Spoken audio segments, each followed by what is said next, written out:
गुरु प्यारी सात संगत जी, सभी को प्यार भरी राधा स्वामी जी। संगत जी, आज की साखी बहुत ही स्पेशल होने वाली है। आप टाइटल देख के तो समझ ही गए होंगे। यह साखी हमें गुरु के ऊपर इतना विश्वास बढ़ा देगी कि हम चाह कर भी इतना विश्वास नहीं कर पाते। बट ये साखी सुनने के बाद आपको गुरु पे इतना ज़्यादा विश्वास होने लग जाएगा।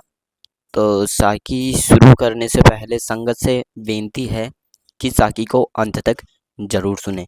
एक भाई था जिसकी उम्र करीबन करीब 25 से 26 वर्ष थी।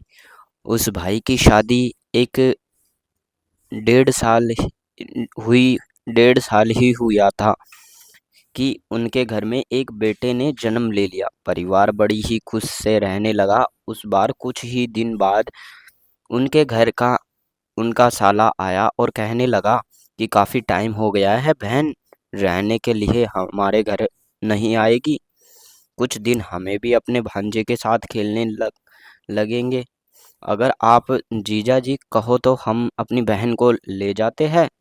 परिवार बहुत अच्छा था, तो उन्होंने कहा कि यह भी कोई पूछने वाली बात है, तुम्हारी बहन है, कोई बात नहीं, जितने दिन तक रखो रख लो, खेलो तुम भी भांजे से। अब भाई अपनी बहन को और भांजे को लेकर वहां से निकल गया।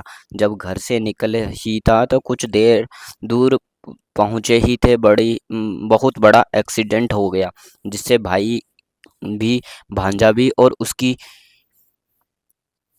वाइफ भी खत्म हो गई। दोनों भाई बहन और बच्चा खत्म हो गया।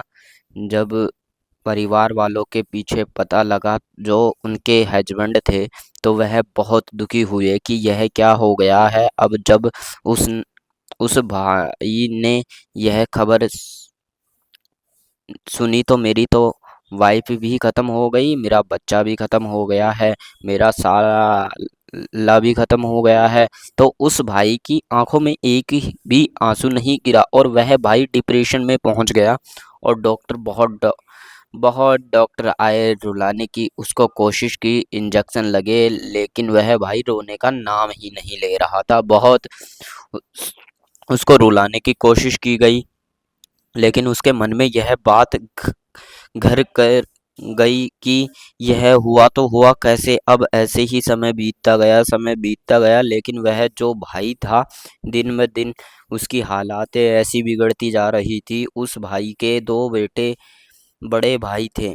जब यह चीज़ उनको दिखी कि हमारा छोटा भाई तो अब बिल्कुल ही पागल हो जैसी हरकतें करने लगा है, तो उसके मन में लालच आ गया। उन भाई की जो भी भाभी थी उन भाई की जो जो भाभियाँ थी, दोनों उनके मन में ही भी लालच आ गया कि अब तो अच्छा हुआ, इसका तो घर परिवार हो गया है सहारा खत्म, अब यह भी पागलों की तरह हरकत करने लगा है। तो अब जितनी जायदाद वह हमारी सारी हमारी होगी। अब बड़े भाई तो कहीं ना कहीं चाहते ही थे कि चलो कोई बात नहीं है, हम इलाज करा देते हैं, लेकिन उनकी जो घरवालियाँ थी वह कहने लगी कि हमें क्या ज़रूरत पड़ी है इलाज कराने की, तो इतने तो डॉक्टर आए हैं, देख कर गए हैं, यह तो आंखों से भी नहीं रोता, इसी आंखों में एक भी आंसू नहीं आता, यह बिल्कुल ठीक नहीं होगा, कैसे दो करने दो जो यह करता है। अब वह कभी कभी तो जोर जोर से चिल्लाने लगता, अपनी वाइफ को आवाज़ लगाने लगता, अपने बच्चे को आवाज़ लगाने लगता। तो उनके घर परिवार वाले बड़े ही दुखी हो गए। ऐसे ही समय बीतता गया। अब एक दिन उन्होंने सोचा कि क्यों ना इसको घर से ही निकाल देते हैं, जहाँ मर्जी जाए वहाँ। जो भाई था, दोनों भाइयों ने क्या किया, उसको धक्के मार के घर से बाहर निकाल दिया। घर से निकाल दिया। अब वह डिप्रेशन में था, पागलों जैसी हरकतें करता था, सब कुछ भूल चुका था। अब वह भाई घर से निकल गया। जब घर से निकला तो दर बदर की ठोकरें खाने लगा। जब ठोकर खाने लगा, कभी कभी तो सारा सारा दिन वह भाई भूखा ही घूमता रहता। जब भी कोई उसका कहीं भूख लगती तो किसी के आगे हाथ फैलाकर मांग लेता। था कि मुझे कुछ खाने के लिए दे दो। वह भाई अपना पेट भर लेता। ऐसे ही दिन ब दिन बीतते गए। एक दिन वह भाई मांगते मांगते किसी सत्संगी के घर पहुंच गया। जब सत्संगी के घर पहुंच गया तो वहां जाकर भाई घर के आगे बैठ गया। सत्संगी भाई ने देखा कि यह हमारा घर के आगे आकर कौन बैठ गया है। तो सत्संगी ने पूछा, भाई तुम क्या चाहिए? तो हाथ फैलाकर कहने लगा, कुछ खाने के लिए दे दो। तो भाई सत्संगी भाई ने खाने को दिया। अब सत्संगी भाई उस भाई के से कहने लगा कि भाई तुम कहाँ से आए हो? तो अब उस दिन वह भाई बड़ी ही तेजी तेजी से रोने लगा। रोई जा रहा था, रोई जा रहा था, लेकिन उसको कुछ भी याद नहीं आ रहा था। वह भाई उस सत्संगी भाई से कहने लगा कि मुझे यही पर कुछ काम दे दीजिए। मैं तुम्हारे घर पर ही काम कर अपना खाना पानी खा लिया करूँगा। अब जो सत्संगी भाई था उसने सोचा कि यह काम तो करने के लायक लग नहीं रहा, तो बहुत ही डिप्रेशन में है। मुझे यह शक्ल सूरत से तो लगता है कि यह कुछ अच्छे परिवार से ही है, लेकिन उसकी इसकी हालात तो बहुत ही बुरी हो चुकी है। अब सत्संगी भाई को उस पर बड़ी ही दया आ गई थी। तो उस भाई के ने अंदर बुलाया और बुला लिया। अब डॉक्टर के पास सत्संगी ने उसका इलाज करवाया। डॉक्टर ने कहा कि इसकी जो पिछली याददाश्त है बिल्कुल जा चुकी है। यह भाई बहुत बड़ा कोई धक्का लगा है, यह डिप्रेशन में है। तो सत्संगी भाई ने जमीन जायदाद से बहुत अच्छा जमीन जायदाद से बहुत अच्छा था, खुशी खुशी था। तो उस भाई ने कहा कि पैसे की कोई परवाह मत करो, इस भाई का अच्छे से अच्छे इलाज करो, यह भाई ठीक हो जाना चाहिए। अब डॉक्टर अब घर पर ही आकर उस भाई का इलाज करते थे, उसको दवाइयाँ वगैरह देते थे। अब वह भाई धीरे धीरे ठीक होने लगा। अब उस भाई को थोड़ा थोड़ा याद आने लगा था। जब उस भाई को याद आया तो उस भाई ने सारी बातें सत्संगी भाई को बताई। जब सत्संगी भाई को बात बताई तो सत्संगी भाई की भी आंखों में आंसू आ गए। तो उस सत्संगी भाई ने उस भाई को अपने गले से लगा लिया। सत्संगी भाई के भी घर कोई औलाद नहीं। तो सत्संगी भाई ने कहा कि बेटा आज से तू मेरा बेटा है, इस घर का तू ही वारिस है। अब उन दोनों से में बहुत प्यार हो गया था। अब सत्संगी भाई ने उस भाई की शादी भी करवा दी। अब शादी करवाने के बाद उस भाई का परिवार बहुत खुश हो गया था। जब शादी हो गई तो अब वह जो भाई था वह सत्संगी भाई को पापा कहकर बुलाने लगा। तो कहने लगा कि पापा आज आपको मानते हो? तो सत्संगी भाई ने कहा कि बेटा हम तो बाबा जी को ही मानते हैं, वह ब्यास में रहते हैं। तो वह भाई कहने लगा कि मुझे भी वहाँ पर जाना है। उस भाई ने यह बात सुनी तो सारी बात सत्संगी भाई ने बताई कि वहाँ पर तो बहुत ही मन शांत हो जाता है बेटा। अब सत्संगी भाई अपने बेटे को लेकर अपनी बहू को लेकर ब्यास चले गए। वहाँ जाकर सत्संग सुनते ही काफी सत्संग सुने के बाद उस भाई ने भी नामदान ले लिया, उसकी वाइफ ने भी नामदान ले लिया है। वह बहुत खुशी से रहने लगे। जब वह जो भाई था, भाई बहुत अपना भजन स्मरण करने लगा, इतना भजन सिमरन करने लगा कि कभी कभी तो वह सारा दिन भजन सिमरन पर बैठा रहता, क्योंकि सत्संगी भाई ज़्यादा अच्छी थी तो कोई काम काज करने की ज़रूरत ही नहीं होती थी। उनके घर नौकर चाकर भी इतने थे तो वह जो लड़का था अपना कामकाज देख लेता था, कोई चिंता नहीं करता था। तो फिर से अपने भजन सिमरन में बैठ जाया करता था। अब इतना भजन सिमरन करने लगा कि मालिक की उस पर बहुत दया हो गई। अब कुछ समय बीता तो उसके मन में एक दिन से वह बात याद आई कि मेरे साथ ऐसा क्यों कैसे हो गया है। फिर से वही उसके दिमाग में बातें घूमने लगी। जो उसकी वाइफ थी वह कहने लगी कि क्या आप मन दुखी कर रहे हो? शायद मालिक ने यही लिखा था, ऐसा ही होना था। फिर उसकी वाइफ ने पूछा कि यहाँ तुम पहले रहते थे, तब आप क्या बाबा जी को मानते थे? उस भाई ने कहा कि नहीं, हम बाबा जी को क्या, हम तो किसी को भी नहीं मानते थे। तो वाइफ ने कहा कि यह तो फिर एक मालिक के जरिया बनाया है, क्या आप रो रहे हो? वह भाई कहने लगा कि कह रहा है कि एक बार मैं अपने घर देखूं कि मेरा घर और मेरे भाई की क्या हालात है। तो उसकी वाइफ कहने लगी, तो क्यों चिंता कर रहे हो आप? आपका मन है, आप जरूर जाओ, लेकिन मैं नहीं जाऊंगी। अब वह भाई अपने सत्संगी भाई से पूछकर अपने घर गया। जब उस घर में पहुंचा तो क्या देखा कि उस घर का तो पूरा पूरा वातावरण ही खराब हो गया था। उसके भाई तो बिल्कुल ही गरीब हो चुके थे। जब भाइयों ने अपने भाई को देखा तो वह तो देखकर ही हैरान रह गए। यह कौन है? यह कैसे आ गया है यहाँ पर? यह ऐसे लग रहा है जैसा कोई सेठ बन गया है वो।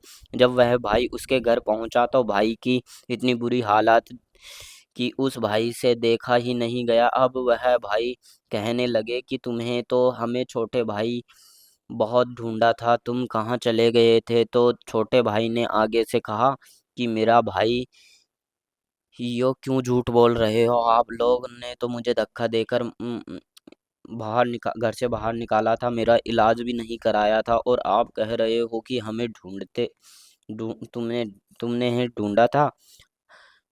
ऐसे होते हैं क्या भाई? मेरा तो सारा कुछ ही खत्म हो गया था। आप लोग ने भी मुझसे नहीं बख्शा। अब भाई बहुत रोने लगे और कहने लगे कि भाई, तुझे तो हमने धक्के मार दिए थे। हमारे साथ भी ऐसा ही हो रहा है। तेरा जया दत्त भी हमें मिल गई। उस जायदाद से हमने सोचा कि हम कुछ ना कुछ बना लेंगे, लेकिन हम नशे में इतने ही लीन हो गए थे कि हमारा तो पूरा घर परिवार ही बर्बाद हो गया। जो बड़े भाई की घरवाली थी वो तो आज बेड पर, उसका तो हमेशा हमसे इलाज भी नहीं हो रहा है। जो मेरी घरवाली थी वो तो मुझे छोड़कर चले ही गई है। हमारा तो पूरा परिवार ही खत्म हो गया है। मेरे भाई, तू सुन, तू कैसा है? तो वह भाई आगे से कहने लगा कि मैं तो शुक्र करता हूँ उस मालिक का कि उसने ऐसा जरिया बनाया कि मैं इस घर से, मैं तो कहता हूँ वह टाइम ही बहुत किस्मत वाला था जब तुमने मुझे इस घर से धक्के मार के घर से बाहर निकाला था। भाई आज तो मैं इतना खुश हूँ कि क्योंकि मेरे पास तो ऐसी चीज है कि मैं किसी को बता ही नहीं सकता। अब वह भाई कहने लगे, बताओ तो सही, तुम्हारे पास ऐसा क्या आ गया है? तो वह कहने लगा कि मेरा मेरा गुरु, मेरा सतगुरु ही मेरा सारा कुछ है। अगर आज शायद मेरा गुरु मेरे साथ नहीं होता तो ना शायद मैं तुम्हारे सामने आज खड़ा ही नहीं हो पाता। आज लोगों को देखकर मुझे बहुत दुख हो रहा है। भाई मैं तो तब भी तुमसे बहुत प्रेम करता था और आज भी तुमसे उतना ही प्रेम करता हूँ, लेकिन अगर तुम भी अच्छे बनना चाहते हो तो अभी भी तुम्हारे पास वक्त है। नशा छोड़ दे और जिस राह पर चल रहा है उस राह पर चलो। लेकिन आपने तो मेरा साथ छोड़ दिया था। एक ऐसा इंसान मुझे मिला जिसने मेरी तकदीर ही बदल दी, मेरा सारा कुछ ही बदल दिया। अगर तुम भी बदलना चाहते हो तो तुम भी बदल जाओ, वह व्यास पहुंच जाओ, वहां जाकर गुरु के हो जाओ। क्या पता मालिक तुम्हारी भी बेड़ा पार कर दे। तो वह भाई रोने लगे और कहने लगे कि हमें माफ कर दो, हमें तो माफ कर दो। तो वह भाई, छोटा भाई, कहने लगा कि माफ करने वाला कोई होता, कौन होता हूँ मैं? माफी तो सतगुरु ही करते हैं, मैं कुछ नहीं होता हूँ। यह कहकर छोटा भाई वहां से चला गया। और छोटा भाई जब घर जाता है तो बहुत ही परेशान होता है और वह तब भी अपने गुरु के आगे यह अरदास करता है कि सतगुरु मेरे भाइयों को भी बख्श लो, मेरे भाइयों को भी बख्श लो, उन्हें भी सद बुद्धि दो, दो खोजियों को जो दो, क्योंकि जो मालिक से जुड़े होते हैं ना, वो कभी किसी का बुरा नहीं चाहते, लेकिन जो मालिक की रूह होती है उन्हें मालिक कैसे अपनी ओर खींचता है यह हम भी नहीं पता होता। लेकिन जब हमारे साथ ऐसा होता है ना, तो हमें लगता है कि शायद हमारा सारा सारा कुछ, सारे दरवाजे ही बंद हो गए हैं, लेकिन हमें यह नहीं पता होता कि आगे का दरवाजा पता नहीं मालिक ने कितना बड़ा खोला हुआ है। ऐसा ही उस भाई के साथ हुआ। वह भाई तो अपने घर से बहुत खुशी से रहने लगा, लेकिन जिन्होंने धक्के मार कर बहुत मार कर निकाला था वह बहुत दुखी रहने लग गए। मालिक की दया हो गई है उन पर भी। वह गुरु के पास गए, व्यास गए, वह भाई भी गुरु को मानने लगे। उन्होंने भी नाम दान ले लिया और वह भी सतगुरु को हो हो गए। अभी भी इतना सब कुछ ठीक नहीं हुआ, लेकिन धीरे धीरे मालिक उनका भी सब कुछ ठीक कर देगा। तो हमें यही इस साखी से सीख मिलती है कि मालिक सब कुछ करता है, बस हमें पता ही नहीं चलता कि आगे आने वाला टाइम हमारा कैसा होगा। बस हमें हमेशा हमें हमेशा गुरु पर विश्वास रखना चाहिए। गुरु हो अगर हम हो, गुरु तो कभी भी हमें अपने से दूर नहीं करता। तो गुरु प्यारी साथ संगत जी, आज की साखी यही समाप्त होती है। अगर आपको हमारी यह वीडियो अच्छी लगे तो आप हमारी वीडियो को लाइक करें और हमारे चैनल को सब्सक्राइब करें, ताकि हर रोज़ नई नई साखी सुनने को मिले। राधा स्वामी जी।